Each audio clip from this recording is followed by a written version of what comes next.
जानिए मृत्यु के कितने दिन बाद आत्मा को मिलता है पुनर्जन्म। मृत्यु के बाद व्यक्ति की आत्मा अपनी अंतिम यात्रा पर निकलती है, जिसमें उसे कई पड़ाव पार करने पड़ते हैं। पुराणों के अनुसार पृथ्वी लोक में जन्म लेने वाला प्रत्येक जीव मृत्यु लोक की प्राप्ति करेगा। मृत्यु निश्चित होने के साथ अमर सच है। सनातन धर्म में मृत्यु के बाद 16वां संस्कार किया जाता है।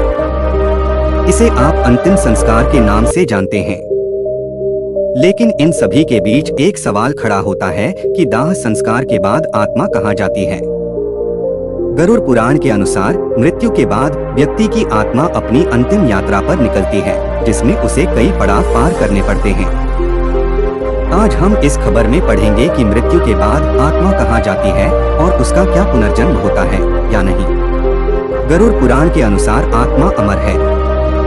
मृत्यु के बाद आत्मा को एक लंबा सफर तय करना होता है। आत्मा का सबसे पहले यमलोक लिया जाता है। यहाँ मृत्यु के देवता यमराज के सामने पेशी होती है। ऐसा कहा जाता है यमराज तक पहुँचने के लिए आत्मा को लगभग 86,000 योजन की दूरी तय करनी पड़ती है। पुराण के अनुसार यदि किसी जीव ने अपने जीवित रहते समय किसी भी प्राणी को मानसिक या शारीरिक कष्ट नहीं दिया है तो वह आसानी से यमलोक पहुँच जाता है। वहीं जो मनुष्य अपने जीवन में दूसरे मनुष्य को कष्ट देते हैं, उन्हें यम के दूत कई तरह से प्रताड़ित करते हुए यमलोक तक लाते हैं।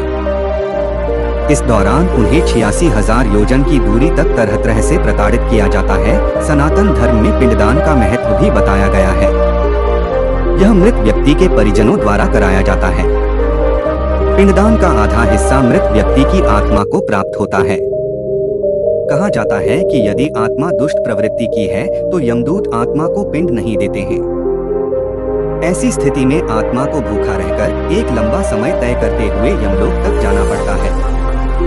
आत्मा को ऐसे मिलता है पुनर्जन्म। गरुड़ पुराण के अनुसार मृत्यु के बाद उसके कर्मों का हिसाब लगाया जाता है।